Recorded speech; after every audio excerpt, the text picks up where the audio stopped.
سلام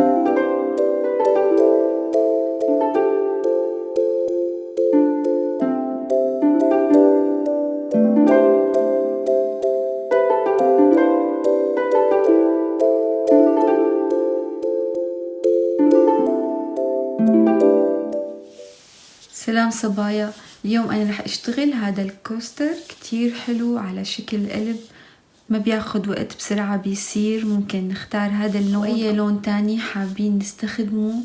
فكرة كتير حلوة كهدية، أو كمان ممكن نعمل تغيير بالبيت أو حركة بنعمل هذا القلب. كيف كتير حلو صبايا. بالنسبة لهذا الكوستر أنا استخدمت هاي السنارة، هي 2 مليمتر مع خيط قطن كمان رفيع. حابين مقاس أصغر فبنستخدم مقاس سنارة أصغر من 2 ميلي.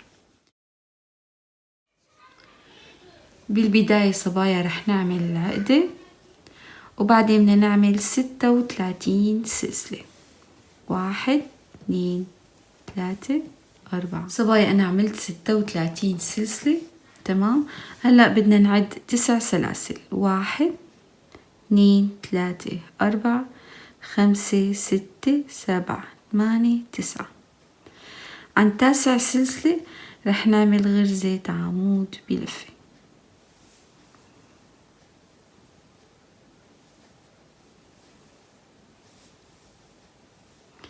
تمام. هذا الشكل حيصير معنا. هلأ بعدين نبدأ بسلسلتين، وتحت رح نترك سلسلتين 1 2، وعن ثالث سلسلة كمان رح نعمل غرزة عمود بلفة.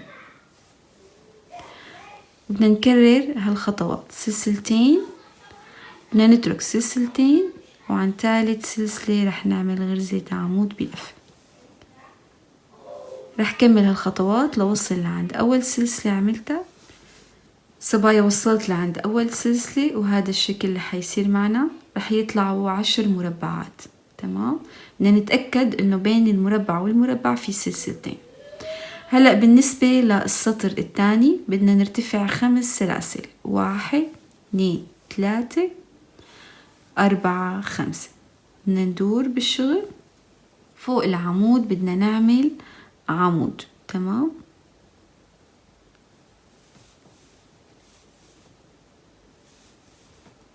بدنا نعمل سلسلتين لعند العمود الثاني. فوق العمود الثاني رح نعمل كمان عمود، ورح نكرر سلسلتين، ننتقل للعمود اللي بعد منه، رح نعمل فوق منه عمود. هيك صار معنا فوق كل مربع مربع. رح كمل هالخطوات لوصل للنهاية. صبايا أنا كملت الخطوات. تمام. وهون عند آخر عمود ما ننسى هذا المربع، بدنا نعمل سلسلتين، ورح نترك سلسلتين تحت. هون ببين معنا هي 1 2، وعن ثالث سلسلة هون رح نعمل آخر عمود.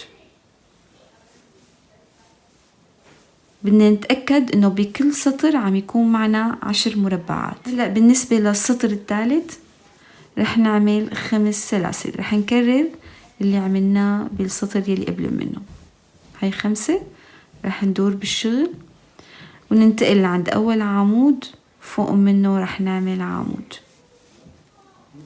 سلسلتين، وننتقل على العمود اللي بعد منه ونعمل فوق منه عمود بهالشكل.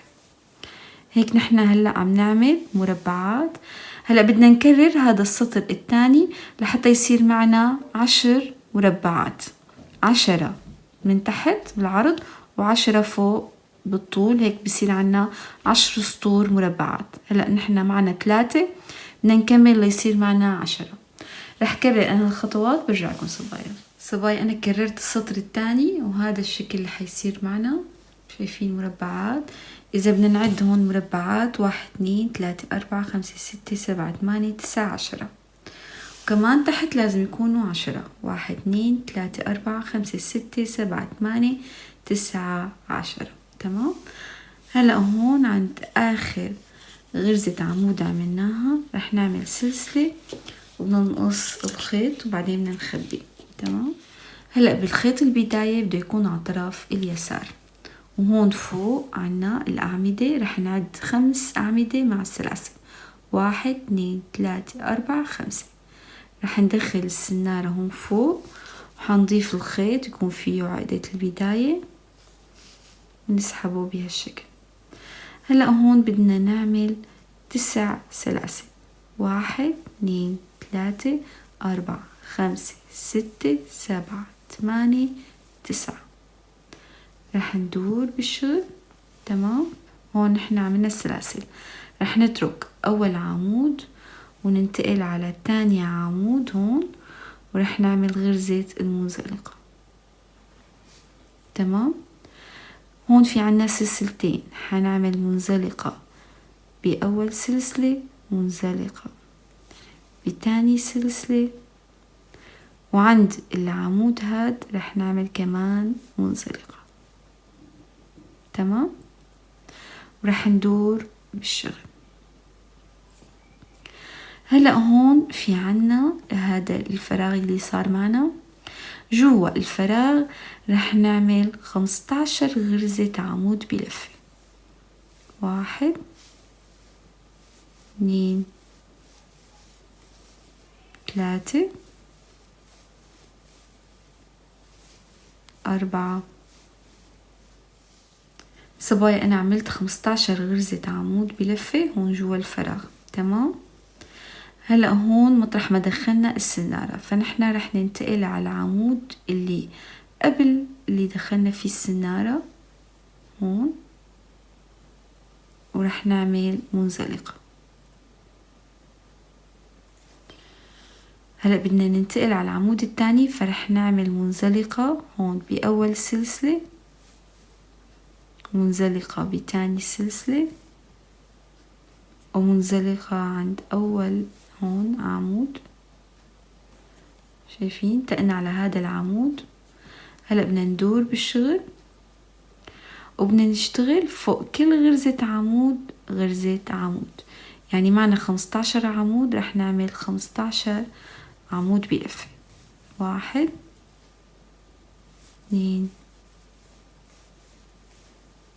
3 4. صبايا أنا عملت 15 غرزة عمود. تمام. هلأ هون مو عند هون نعمل المنزلقة، عند العمود يلي بعد منه. تمام. رح نعمل منزلقة، وكمان عند السلسلتين بكل وحدة منزلقة لنوصل لعند هاد العمود. تمام. رح ندور بالشغل. هلأ بدنا نشتغل سلسلة، بعدين فوق العمود عمود، ورح نكرر سلسلة وفوق العمود اللي بعد منه عمود. كمان حيصير معنا 15 عمود، وبين العمود والعمود في سلسلة، سلسلة عمود. تمام. رح نكمل هالخطوات لنوصل للطرف الثاني. صبايا أنا كملت الخطوات. هلأ بدنا نعمل منزلقة بالعمود مو هاد يلي بعد منه هون. هلأ كمان بدنا نحسب سلسلتين، بدنا نشوف السلاسل من هون من ورا. تمام. هون في عنا ال3 سلاسل، الأولى رح نعتبرها عمود، وهون سلسلتين، هي أول سلسلة رح نعمل منزلقة، تاني سلسلة منزلقة، وهون عن ثالث سلسلة هي بداية العمود. تمام. هلأ بدنا ندور بالشغل، فينا ندور هيك أو هيك نفس الشي. بالبداية رح نعمل سلسلتين وبعدين عمود فوق أول عمود، هذا العمود، ورح نكرر سلسلتين وفوق العمود اللي بعد منه عمود. سلسلتين عمود، بدنا نعدهم ليكونوا 15 عمود، وبين العمود والعمود في سلسلتين. تمام. رح كمل هالخطوات لنوصل للطرف الثاني. صبايا كملت الخطوات وهيك صار معنا 15 عمود مع سلاسل. ما ننسى آخر شي نعمل سلسلتين، وهون عند هاد آخر عمود بهذا الطرف رح نعمل منزلقة. بعدين رح نعمل سلسلة وننقص الخيط. هلأ صبايا بعد ما قصينا الخيط تمام، حيبقى خيط البداية هون على الطرف اليسار.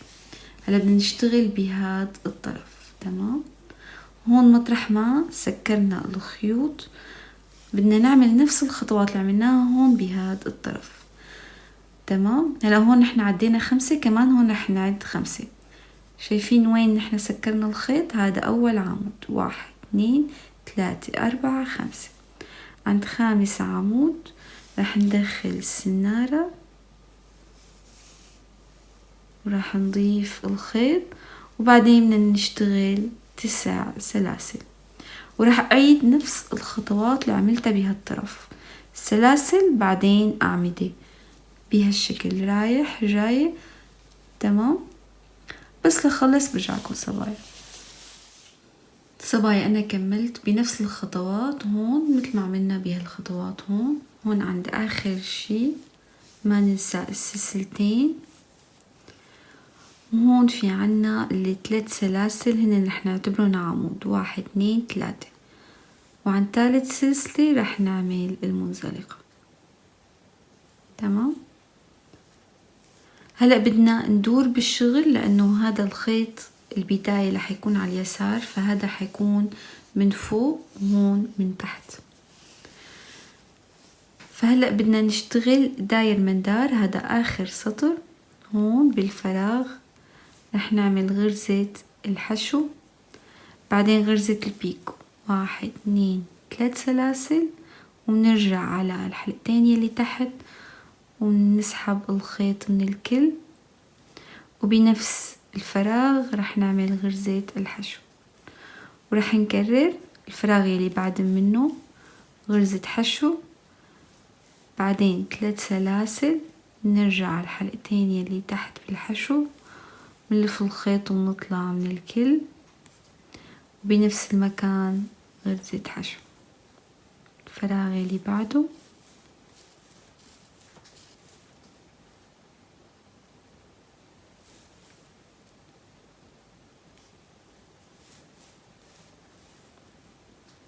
بهالشكل. رح كمل أنا هالخطوات داير من دار لحتى وصل لهون. صبايا هلأ وصلت أنا هون لعند الزاوية. بالبداية رح نعمل غرزة الحشو، بعدين غرزة البيكو،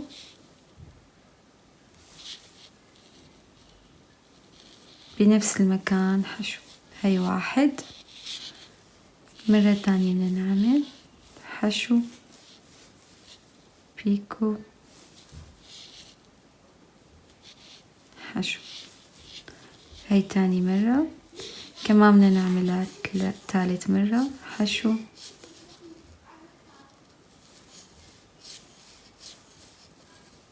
بيكو حشو. بعدين بدنا ننتقل على المربع يلي بعد منه، ورح نرجع بشكل عادي بكل مكان غرزة حشو بيكو